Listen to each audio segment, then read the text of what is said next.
Natimbang mo ba kung pasok sa budget mo sa regalo ang para sa iyong mga anak at inaanak?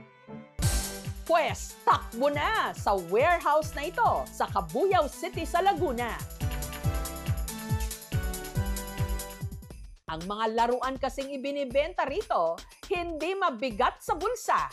Bukod kasi sa bagsak presyo, ibinibenta pa ng 4 kilo.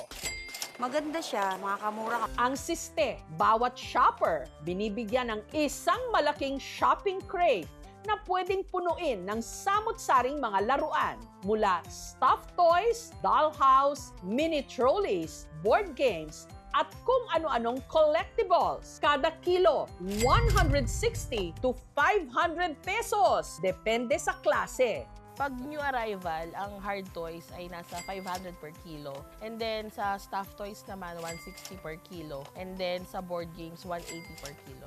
Ang maganda kasi sa mga pre-lab, mga sa amin, mga branded talaga makukuha niyo. Ang mamimiling ito, tila bumalik sa pagkabata. Para sa Christmas sa baby ko, mga pangregalo din. Ang nakuha ko po ngayon, 2.4 kilos ng toys po. 1,200. Ang gimmick na ito, paandar ng mag-asawang Allison at Kenneth. Mahilig ako sa laruan as a 90s kid. Si Mrs. mahilig din naman sa mga laruan din. Ang kanilang warehouse business, minana ni Allison sa kanyang ina. Nagsimula din naman yun as saling ket-ket lang ako sa warehouse ng mother ko. Tapos sabi sa akin, bakit ayaw mong itry na mag-expand? At nung nagtayo raw sila ni Kenneth ng sariling warehouse, sinigurado nilang meron ditong mga ibibentang laruan. Mostly sa mga tropa ko, pag nakapunta sila, nagugulat sila na daming toys. Tapos doon nila nakikita yung mga dati nilang mga toys na favorite nila. Pero paano naman nila naisipang kilo-kilo ibenta ang mga ito? Ang kuha kasi namin supplier namin, kilo-kilo rin. Para iba lang ba? At hindi lang daw nila na-heal ang kanilang inner child sa pagbebenta ng laruan. Napalago rin daw nila ang kanilang family business. Katunayan, meron na sila ngayong 6 na warehouse sales sa Laguna. Masaya kasi nakikita namin nagpo-progress naman yung pinaghirapan na dati retail shop lang, mga ganan. Hanggang sa ngayon, supplier talaga. Kung gadgets naman ang nasa wishlist mo ngayong Pasko, pero tight ang budget, sa tindahan namang ito sa Taytay Rizal, sa halagang 1,000 pesos, akalain mo makakabili ka na ng cellphone, laptop, o hindi kaya air fryer. 999 pesos lang ito. Ang tinda ni Norhata, lahat daw brand new. Yung mga titinda namin, lahat naman po ay original. Pero syempre, depende pa rin kung paano nila gamitin. Kada bibili ako talaga, subukan na siya. Kung sa mura na talaga siya, hindi siya madaling masira. Pero paglilinaw ni Norhata, hindi araw-araw Pasko. Ang kanya kasing 999 pesos na cellphone, laptop, at air fryer, limited time offer lang. First come, first serve. Pa-sale lang po talaga. Ngayong December, asahan nyo po na mas marami pong crazy deals. Kaya naman si Amelin, nung nabalita ang may pa-promo ulit si Norhata, sinunggaban na niya agad ito.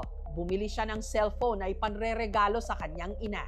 Gusto mong kumustahin, kaya lang hindi mo makontak dahil nga walang communication. Noong November, birthday niya, tapos di po kami nakapunta. Kaya po, ano na rin po, pinag-ipunan talaga po namin para makabili.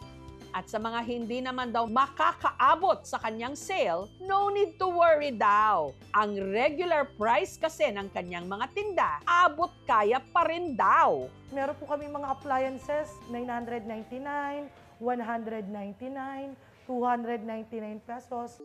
10 taong gulang pa lang daw si Norhata nung nagsimulang magtinda sa palengke ng Taytay. Pinasok rin daw niya ang pagbebenta ng mystery parcel online. Merong isang vlogger na nag-vlog sa amin. Napakamura nito, may plastic pa nga siyang cover, mga idol. Yan. Tapos kinabukasan na lang, nagulat kami, ang haba ng pila dun sa apartment namin.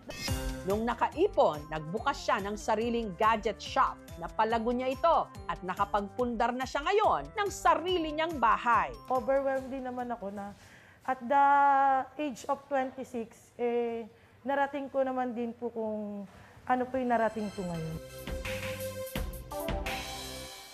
Siyak naman na tatamis ang inyong mga ngiti sa tindahang ito sa Valenzuela. Ang kanila kasi ritong ibinibenta, samut-saring imported chocolate. May made in Korea, made in Italy.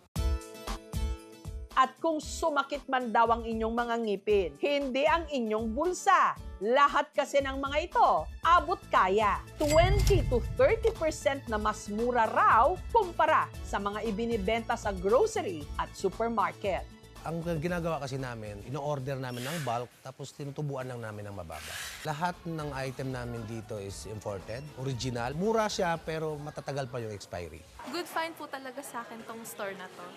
Marami rin silang mga pa-promo. Ito rin buy one take one natin from US, 74 yung isang piraso. Sulit na po ito.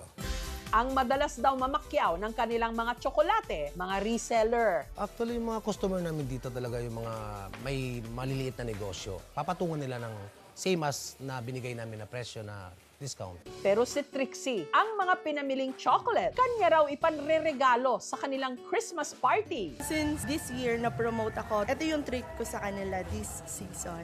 Mas mura siya compared sa mga leading supermarkets. Nakagastos ako ng 2,700 pero worth it naman.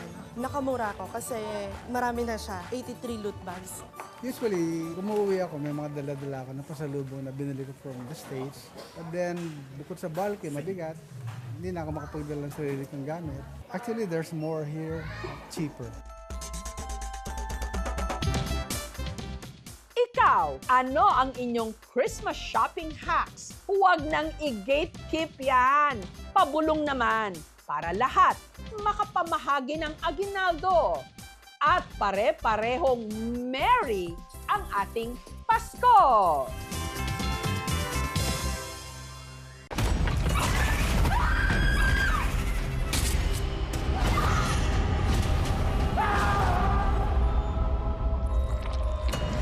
Alangga ko ikaw, Apo. Alangga ko man, Kaula. Ba't ka nagsiman? Maharap ko to eh. Para kay Lola din. Hindi ko na ho alam, hindi ko naiintindihan kung anong nangyari sa kanya. Makakasiguro kayong gagawin namin ng lahat para sa kanya. Wala ka ba talaga nakita, Arner? Wala ka narinig? May gumagala na berbalang dito sa atin.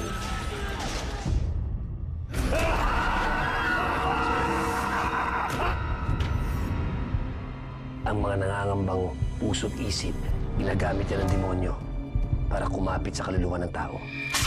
Alam mo kung sino yung dapat mong ipagdasal na hindi mo makita? Si Pochong. Kumakain ng patay, may mata ng pusa, may pakpak ng pamuki, lumalakas kapag kabilugan ng buwan. Mag-iingat ka sa masusunod mo sasabihin.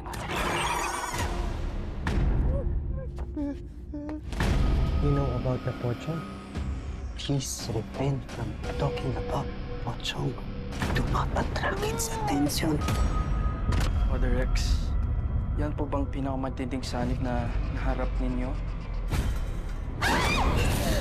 Hindi ako titigil hanggang hindi ako nakapaningin. Hindi tayo papatay.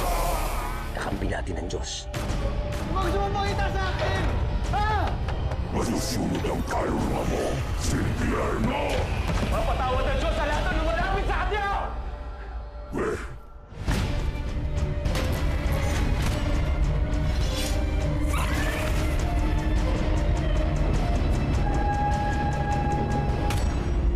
Ito po si Jessica Soho at ito ang Gabi ng Lagim.